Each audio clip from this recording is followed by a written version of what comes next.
Activision Blizzard and CWA spar over union election, silenced employee accusations. This is a big concern in the industry right now, not just with Activision, but everywhere. Even Starbucks is dealing with this right now because employees are starting to talk about unionizing. And it's just out of a general frustration where they're like, hey, so the big corporate guys like Bobby Kotick are making hundreds of millions of dollars the same year and the same quarters that you're slashing dozens of employees' pay. You're firing tons of them to save costs. And that just kind of sucks. So let me say, like I've said before, I have a degree in corporate finance. I know how corporate budgets work.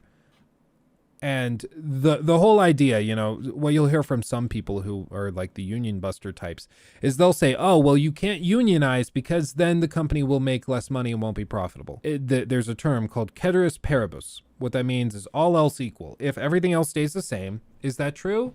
Yes. If you raise pay and nothing else changes, then yes, your business will be less profitable. That's true. The thing is, we're not saying ceteris paribus. We're not saying all else staying the same. What we're saying is, no, you raise the employees' wages, and that will force you to lower the corporate compensation. And you can raise the employees' pay not just by increasing salaries, but also by offering, say, stock options, which is how Bobby Kotick gets paid. People think that there's just like a big check, like he gets a deposit to his checking account of $200 million. No. What he does is he gets access to buying shares of stock at a set price in the future. So say their stock is trading at $70 a share, he will get a stock option as part of his compensation package at the end of the year, where he then has the right to buy, say, 100,000 shares of stock, not for $70, which is what they're trading at, but maybe at $20 a share. So he's getting paid effectively $50 a share times the 100,000. So, you know, 5 million or whatever that ends up being. So that's how he's compensated that extra amount. It's not with just a blank check. And that's easier for the company to dish out because the company doesn't technically have to take that out of their books.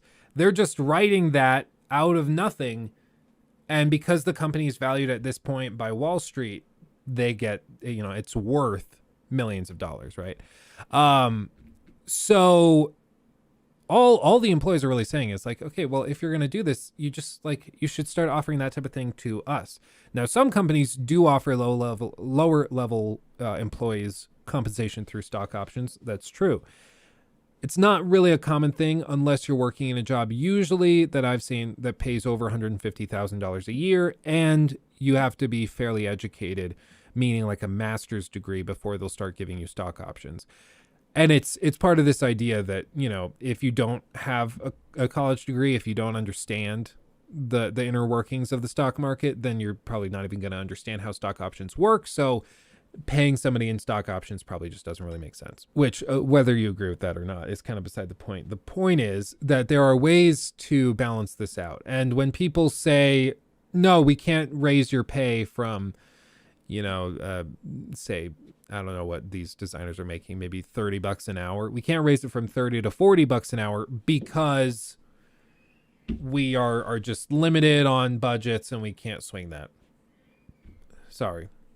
It's like, yeah, well, I mean, you can, you just don't want to. And I'm not saying they shouldn't, like, it makes sense why the managers don't want to, because yeah, it'll make their business less profitable. And when this is the thing, when your pay is tied up in the stock price, you care a lot about how profitable the company is, because if the profitability drops, the company is worth less, stock will trade less, and then you are getting paid a hell of a lot less. So you care if the stock is going up or down, and that's based on profitability and a bunch of other stuff. And so you don't want to juggle this nonsense as you see it. And so you just try to shut it down. And that's what these guys are trying to do. They're just trying to shut down the union elections, silencing employee accusations. They're trying to just shut up the employees so they can get out with their fat stacks with the Microsoft acquisition. And it'll probably work, to be real. Honestly, I think this type of thing keeps happening until there's a broader movement in the US to just unionize a lot of public spaces.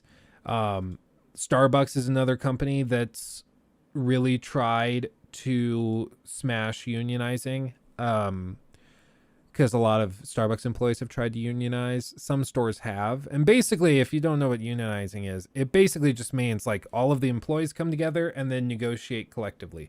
So they say, oh, you want to fire him because he doesn't want to be paid what he's being paid? Well, you're going to have to fire all of us.